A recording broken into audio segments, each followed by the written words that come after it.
ପାଠ ପଢିଲା ତାପରେ କଷ୍ଟ ପଢିକି ବହୁତ ପଢେଇଲେ ସେ ବିଚାର ବଡ ଚାକିରି ହେଇଗଲି ବାପା ମାଙ୍କୁ ବହୁତ ଟଙ୍କା ଦେଲା ମାଙ୍କୁ ବହୁତ ଟଙ୍କା ଦେଲା ପୁଅ ବଡ ଚାକିରି କରୁଛି ବଡ ଅଫିସରେ କାମ କରୁଛି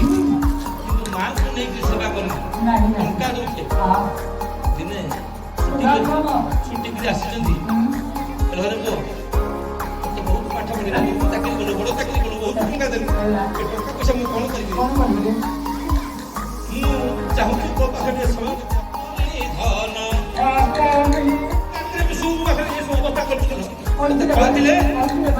ଥାନ୍ତି ଘରେ ବସିଥାନ୍ତି ପରିଷ୍କାର କରିଥାନ୍ତି ସେବା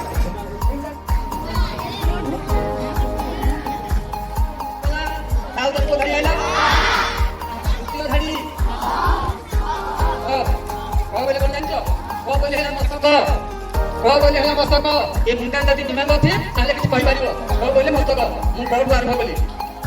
ଭାଇ ଭାଇ ଶୁଣ ମନକୁ ଦେଇ ପରମୁଖ ପାଦ ଧୋଇଣ ଭାତ ଖାଇବା ଯାଇ ଆମେ ଖାଇବା ପୂର୍ବରୁ ଆମ ହାତ ଆମ ପାଟି ଆମେ ଭଲ ଭାବେ ଧୋଇକିରି ଖାଇବା ଯଦି ପରିଷ୍କାର ନାହିଁ ଏ ହାତରେ ଯୋଉ ମଇଳା ଲାଗିଛି ସେ ମଇଳା ଯଦି ଆମ ପାଖକୁ ଯାଉଛି ତାହେଲେ ଆମର ସ୍ୱାସ୍ଥ୍ୟ ଖରାପ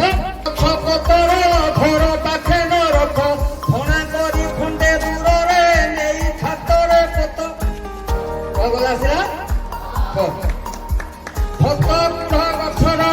ଫଟ ବୁଢ ଗଛ ପତର ଘର ପାଖେ ନ ରଖ ଫଣା କରି ନେଇ ଖଣ୍ଡେ ଦୂରରେ ଖାତରେ ପୋତ ଯେମିତି ରୋଗ ହେଲା ଗୋଟେ ଡାଇରିଆ ହେଲା